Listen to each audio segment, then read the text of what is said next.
Mensurar o tempo já é algo muito, muito, muito difícil. Ah, e, e Fernando Braudel é o historiador da segunda geração dos análises. Por que, que nós estamos estudando teoria da história? O objetivo é tirar aquele mito de que tudo que a história conta, tudo que está escrito nos livros da história é real, é verdade e é inquestionável. Não tem como tu questionar. Como muitas vezes eu escuto, mas tu não foi na aula de história, mas tu não assistiu história, mas esse tipo de coisa, tá? E quando eu percebo que as pessoas falam isso e com uma autoridade, como se a história fosse algo infalível. Tem uma notícia para vocês: não existe algo que seja infalível dentro da ciência.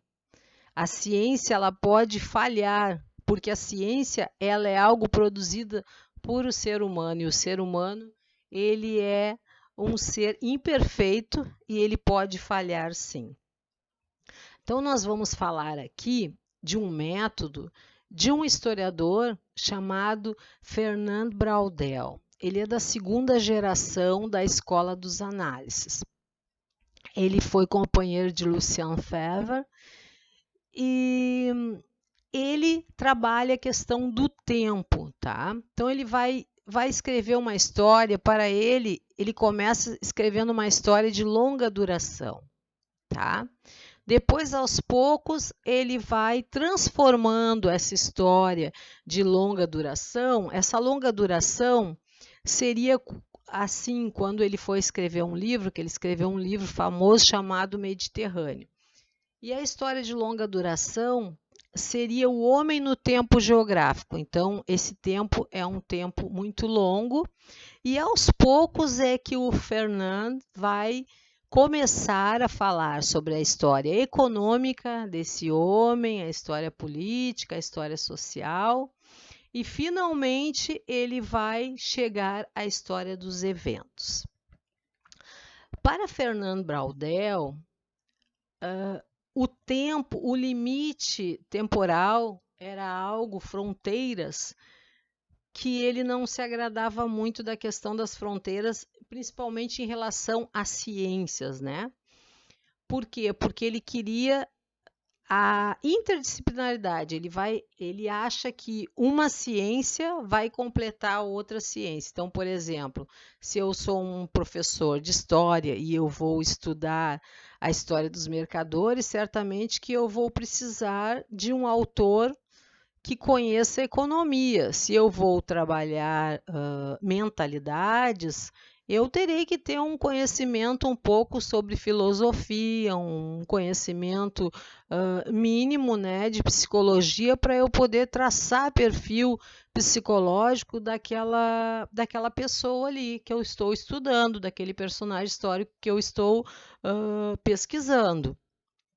Se eu for falar de um ambiente geográfico, eu vou precisar também de conhecimentos geográficos, o mínimo possível, né?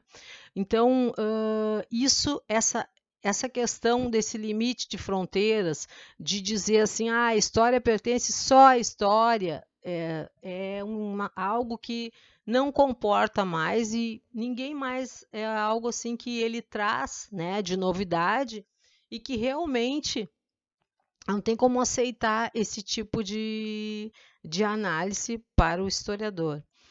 Outra questão aqui que ele vai fazer, ele vai dividir a história, tá? É um método que ele traz. Ele divide em longa história, média história e a curta história, tá? Que é a história de curta duração. Então, seria a duração da história. longa, média e curta.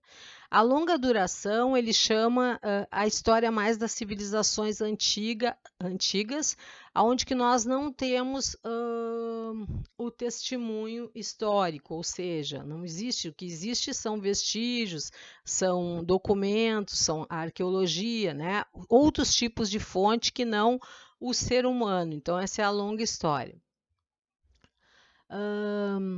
A média história seria a história de acontecimentos que ainda existem pessoas que podem falar que viveram. Por exemplo, eu mesma. Eu estava aqui no Brasil, eu lembro da crise de 1929, eu lembro da época dos militares, né? Lembro de muitas coisas. Existem pessoas que viveram a crise de 29, que viveram a Segunda Guerra. Então, esses acontecimentos são acontecimentos de média história, tá? Da história de média duração. E a história de curta duração são acontecimentos que estão no agora, no hoje. Aconteceu ali a inauguração de uma rua, de uma barragem, greves, jogo de futebol, espetáculos, essas coisas assim, tá? Quando ele escreveu o Mediterrâneo, ele vai escrever assim, que foi uma obra muito longa, né? Mais de um volume. E quando ele vai escrever o Mediterrâneo, ele faz assim, ó. O tempo quase não existe, tá? É atemporal. Então aí tá o homem ali no ambiente e tal, como eu falei para vocês. E aí nesse meio ele também vai pegar a história do Filipe II. E ele vai falar que durante a invasão dos mouros, durante esse período, ele vai traçando um perfil psicológico desse rei. E ele fala o seguinte, que ele é lento, que ele é vagaroso, que ele é solitário, que ele é discreto, que ele é cauteloso, mas que ele via muito e ele enxergava muito a sucessão do seu trono. E isso seria uma falha, segundo Braudel, né? Ele pensar muito nisso e não ver o que estava a visão do todo, a visão do geral. O que seria isso? É como um exemplo aqui da vida prática, tá? É como assim, tu tem um problema diante de ti e tu só enxerga aquele problema. Ou tu quer muito algo e se preocupa muito, muito com o futuro e tu pensa muito, muito naquilo ali e não vê o resto, o que está ao redor. Então fica muito preso, uma espécie de quase como se fosse uma obsessão, né? Algo também que ele vai falar é do comandante Dom Garcia, que os historiadores eles dizem que ele demorou muito, esse comandante Dom Garcia demorou muito para atacar ou para tomar uma atitude diante da invasão dos mouros, dos turcos, no século XVI. E o que o Braudel vai falar para esses historiadores? Ele vai perguntar assim: por um acaso vocês perguntaram qual era a real situação e a real circunstância em que ele se encontrava por ele não ter tomado uma atitude antes? As condições que ele se encontrava? Se ele tinha condições de agir ou não? Por que ele está perguntando isso? Ele está perguntando isso porque na história tu não pode deduzir algo ou concluir algo sem que as perguntas, sem que outras hipóteses, o máximo de hipótese, tu venha fazer. Então, nesse sentido, ele está nos dizendo assim, ó, a história ela não pode ser feita de uma forma subjetiva, ela tem que ser mais objetiva possível, porque quando tu estuda história, tu está buscando a verdade, mas não mas tu não pode pegar e concluir através de um fato ou querer que os fatos eles caibam na tua conclusão, naquilo que tu deseja que seja, tá? Antes do Lefebvre morrer, ele tinha sugerido para o Braudel deles fazerem um estudo, né? Então, eles iam estudar a Europa do ano de 1400 a 1800. E o Lefebvre ficaria com o pensamento e com a crença, e o Braudel ele ficaria com a cultura material. Só que o Lefebvre morreu antes disso, e o Braudel resolveu dar continuidade para esse estudo. Aí ele fez de 1967 a 1979, ele estudou a cultura material. E o que ele estudou? Ele estudou a introdução da cadeira na China no século XIII, o impacto que teve, né? Que isso tem a ver com a história da cultura material, tá? O que é isso, cultura material? É quando os objetos, aquilo que o homem usa, aquilo que está no ambiente do homem, o que esses objetos representam de mudança e qual é a representação do imaginário, a representação até do status que uma pessoa vai ter dependendo daquele objeto. Então, isso eles também vão estudar os funerais nesse sentido, né? Os funerais, o sentido ali das casas, por que as casas eram construídas e como que elas eram construídas, a engenharia ali delas. Ele vai também equilibrar, ele vai também tentar ajustar o conceito de concreto e de abstrato. Então, ele estuda assim o que é concreto e o que é abstrato. Ele estuda o geral, ele vai do geral e vem para o particular. Tá? Então, é como assim, ó, o que seria estudar o geral e vir para o particular? Seria o seguinte, tu olhar o mundo assim como um exemplo, tá? Vamos fazer um exemplo. Nós aqui no Brasil, nós estamos vivendo uma situação geral de pandemia. Então, isso é o geral. Todos estão com o mesmo problema geral de pandemia. Agora, se eu for estudar, por exemplo, eu posso pegar ali o grupo de idosos, né? As pessoas que têm mais idade, que têm mais de 60 anos, eu posso estudar esse grupo, que seria um grupo mais individualizado, e ver como esse grupo está se comportando, né? Diante ali da pandemia, e eu posso também ver como os jovens estão se comportando nesse mesmo período.